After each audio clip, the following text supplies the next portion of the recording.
తాజాంశాన్ని చూస్తున్నాం. అయోధ్య రామ జన్మభూమి బాబ్రీ మసీద్ వివాదంలో అందరికీ ఆమోదయోగ్యమైన పరిష్కారం కనుగొనేందుకు మధ్యవర్తిత్వానికి అనుమతిస్తున్నట్లు సుప్రీంకోర్టు వెల్లడించింది. ఈ మేరకు భారత ప్రధాన న్యాయమూర్తి జస్టిస్ రంజన్ గొగోయ్ నేతృత్వంలోని 5 సభ్యుల ధర్మాసనం ఆదేశాలు జారీ చేసింది. 3 సభ్యులతో ఏర్పాటయ్యే మధ్యవర్తుల సంఘానికి సుప్రీంకోర్టు విశ్రాంత న్యాయమూర్తి ఎఫ్ఎం ఖలీఫుల్లా నేతృత్వం వహించనున్నారు. ఈ మధ్యవర్తుల ప్యానెల్లో శ్రీ రవిశంకర్, శ్రీరామ్ పంచు ఇతర సభ్యులుగా ఉన్నారు. మధ్యవర్తిత్వం ప్రక్రియ 8 వారాల్లోగా పూర్తవ్వాలని ఆదేశించిన సుప్రీం ఈ ప్రక్రియ మొత్తాన్ని రహస్యంగా ఉంచాలని సూచించింది. 4 వారాల్లోగా నివేదిక సమర్పించాలని పేర్కొంది. మధ్యవర్తిత్వ ప్రక్రియ ఫైజాబాద్లో నిర్వహించాలని, వారంలోగా కార్యాచరణ మొదలవ్వాలని సర్వోన్నత న్యాయస్థానం ఆదేశించింది. మధ్యవర్తిత్వంలో అవసరమైతే మరికొంతమందిని కో ఆప్షన్ సభ్యులుగా తీసుకోవచ్చని మధ్యవర్తుల సంఘానికి తెలిపిన న్యాయస్థానం మధ్యవర్తిత్వంలో ఏమైనా సమస్యలు ఉంటే కోర్టు దృష్టికి తీసుకురావాలని సూచించింది.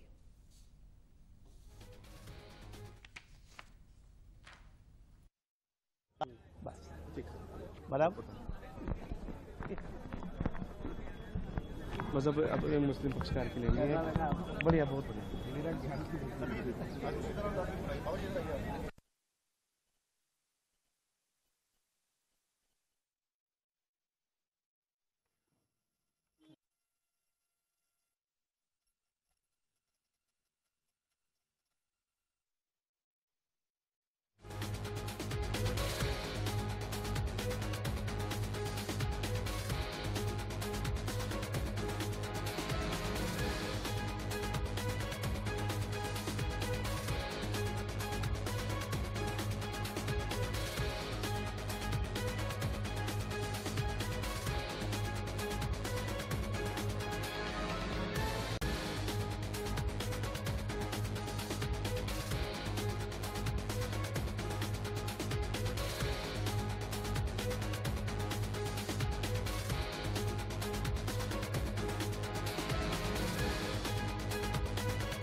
రామ జన్మభూమి బాబ్రీ మసీద్ వివాదం శాశ్వత పరిష్కారానికి మధ్యవర్తిత్వ ప్యానెల్ ఏర్పాటు చేస్తూ సుప్రీంకోర్టు నిర్ణయం తీసుకుంది. దీనికి సంబంధించి మరిన్ని వివరాలు మా ప్రతినిధి అరుణ్ అడిగి తెలుసుకుందాం. అరుణ్, సుప్రీంకోర్టు ఏమని చెప్పింది? ఈ సమస్యకు శాంతియుత పరిష్కారం దొరికినట్టేనా?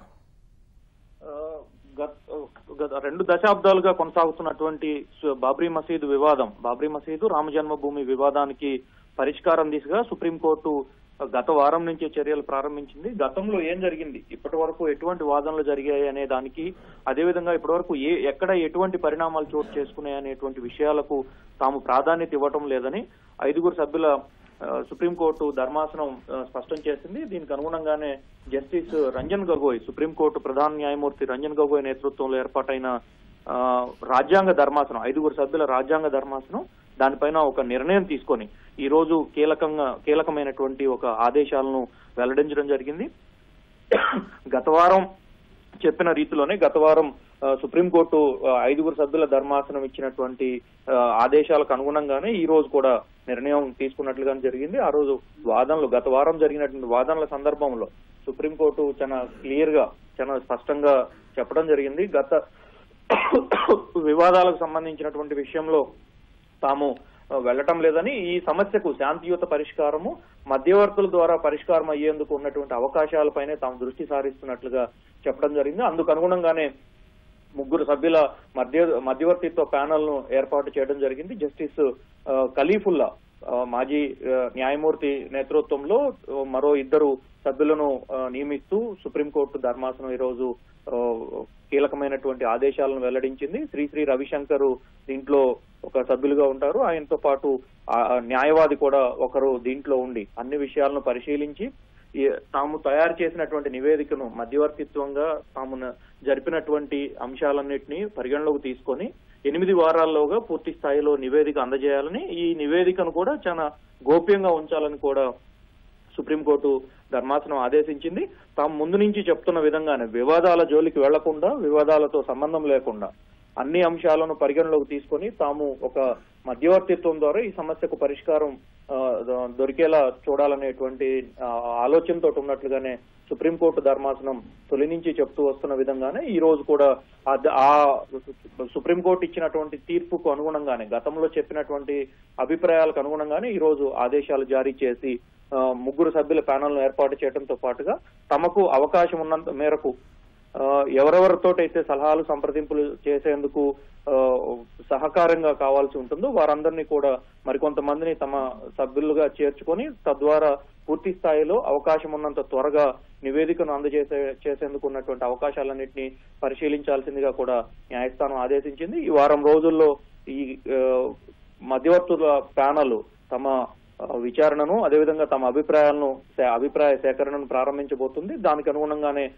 అన్ని అంశాలను క్రోడీకరించి ఒక నివేదికను తయారు చేయాల్సి ఉంటుంది. కాబట్టి అవకాశం ఉన్నంత త్వరగానే ఈ ప్యానెల్ భేటీ అయ్యి దానికి అనుగుణంగా కార్యాచరణను ప్రారంభించాలని కూడా సుప్రీంకోర్టు ఆదేశించిన మీదట ఈ భేటీకి కీలకమైనటువంటి ప్రాధాన్యత ఏర్పడుతుంది. ఎక్కడ ఎవరితోటి ఎటువంటి సంప్రదింపులు జరపాలి అనేటువంటి విషయాలన్నింటినీ కూడా ప్యానెలే నిర్ణయం తీసుకుంటుంది. కాబట్టి దానికి అనుగుణంగానే ప్యానెల్కు పూర్తి స్థాయి స్వతంత్రత ఇస్తూ సుప్రీంకోర్టు ధర్మాసనం కీలకమైనటువంటి ఆదేశాలు వెల్లడించింది. బాబ్రీ మసీదు కూలగొట్టిన తర్వాత, బాబ్రీ మసీదు డెమాలిషన్ తర్వాత వస్తున్నటువంటి వివాదాలన్నిటి నేపథ్యంలో సుప్రీంకోర్టు యథాతథ స్థితిని కొనసాగించాలని ఆదేశించింది. అప్పటి నుంచి ఇప్పటి వరకు అక్కడ ఉన్నటువంటి పరిస్థితులు, రామ్లాలాకు సంబంధించినటువంటి వివాదము, అదే రీతిలో అలహాబాద్ హైకోర్టు ఇచ్చినటువంటి తీర్పు తర్వాత మరికొంత వివాదాలు చెలరేగటంతో వీటన్నిటిపైన దృష్టి సారించినటువంటి ధర్మాసనం వివాదాల జోలికి వెళ్లకుండా ఎవరు ఏ భూమిని తమ సొంతమని చెప్పి అనుకుంటున్నారో ఆ అంశాలన్నింటినీ పక్కన పెట్టి బాబ్రీ మసీదు అదేవిధంగా రామ జన్మభూమికి సంబంధించినటువంటి రామమందిర నిర్మాణము, ఈ 3 అంశాలపైన ప్రధానంగా దృష్టి సారించినటువంటి రాజ్యాంగ ధర్మాసనం అందుకు అనుగుణంగా శాశ్వత పరిష్కారం దిశగా చర్యలు చేపట్టాలని భావించింది. కాబట్టే ఈ 3 సభ్యులతో కూడినటువంటి ప్యానెల్ ను ఏర్పాటు చేసి తదనుగుణంగా ఒక శాశ్వత పరిష్కారానికి తీసుకురావాలనేటువంటి ఆలోచనతోటి నిర్ణయించినట్లుగానే ఉంది. దానికి అనుగుణంగానే ఈ రోజు తమ ఆదేశాలను కూడా సుప్రీంకోర్టు జారీ చేసింది. ఆ ఆదేశాలకు అనుగుణంగా 8 వారాల్లో నివేదిక అందిన తర్వాత తదుపరి కార్యాచరణను సుప్రీంకోర్టు నిర్ణయించడానికి సిద్ధపడుతోంది. ధన్యవాదాలు అరుణ్.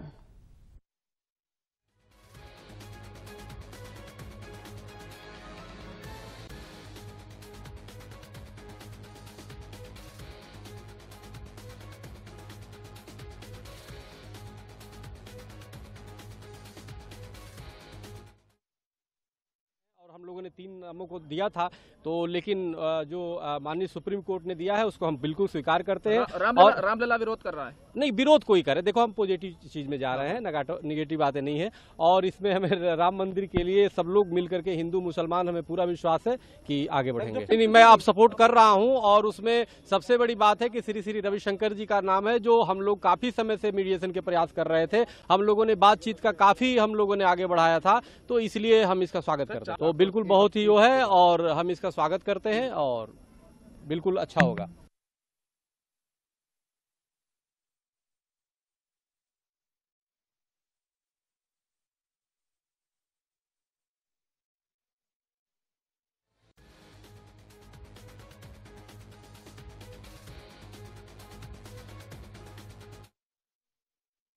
स्पेसिफिकली कहा है सारी पार्टीज को और मीडिएटर को कि मीडिएटर की प्रोसीडिंग्स रिपोर्ट नहीं होंगी, और मीडिएशन में अगर मीडिएटर की प्रोसीडिंग्स को कोई भी डिफिकल्टी होती है तो वो सुप्रीम कोर्ट से उसको क्लैरिफाई करेगी। ये जो 4 हफ्ते का समय सीमा दिया है, 4 हफ्ते रिपोर्ट देने की बात कही कि फैसला आ जाएगा।